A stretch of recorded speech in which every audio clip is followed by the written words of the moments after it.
ఒక కళాకారుడిగా నేను ప్రతి భారతీయుడిని ప్రయోజకుడిగాను ప్రతిభావంతుడిగాను చూడాలనుకుంటున్నాను.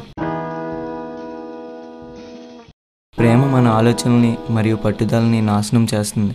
ప్రేమ అన్ని రూపాల్లోనూ ప్రమాదకరం మరియు ప్రాణాంతకం. మీరు అనుకునేది సాధించి జీవితంలో ఎదగాలంటే ప్రేమకు దూరంగా ఉండండి. నేను అలాగే ఉంటున్నాను, కాబట్టి మీరు అలాగే ఉండండి. ప్రేమకు వ్యతిరేకంగా పోరాటం చేద్దాం.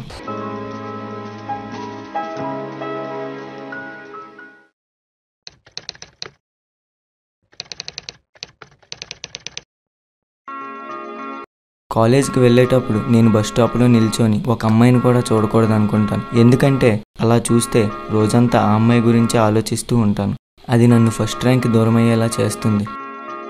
మీ ఏకాగ్రతను బలిగొనే లైన్ వేయటం లేదా సైట్ కొట్టడం వలన చెడు ఆలోచనలతో పిచ్చివాళ్ళు కాకుండా జాగ్రత్తగా ఉండండి. చక్కగా చదువుకోండి. ప్రేమకు దూరంగా ఉండండి.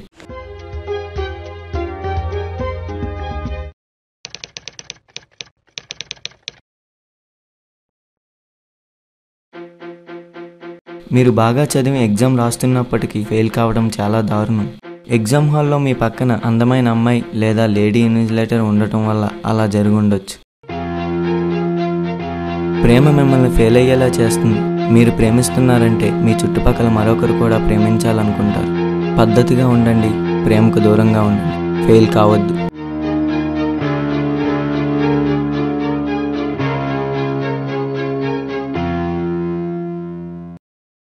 అమ్మాయిల్ని ప్రేమించడం, వాళ్లతో పార్కులకి సినిమాలకు తిరగడం మన దేశంలో యువతకు ఉన్న అతిపెద్ద చెడు అలవాటు. ఇలా చేయడం దేశం అభివృద్ధి కాకపోవడానికి ప్రధాన కారణం. ఈ స్టూడెంట్ అమ్మాయిల వెంట తిరిగి 4 నెలల నుంచి కాలేజీకి రావటం లేదు. మేము ఇతని పేరు రిజిస్టర్లోంచి తొలగించాం.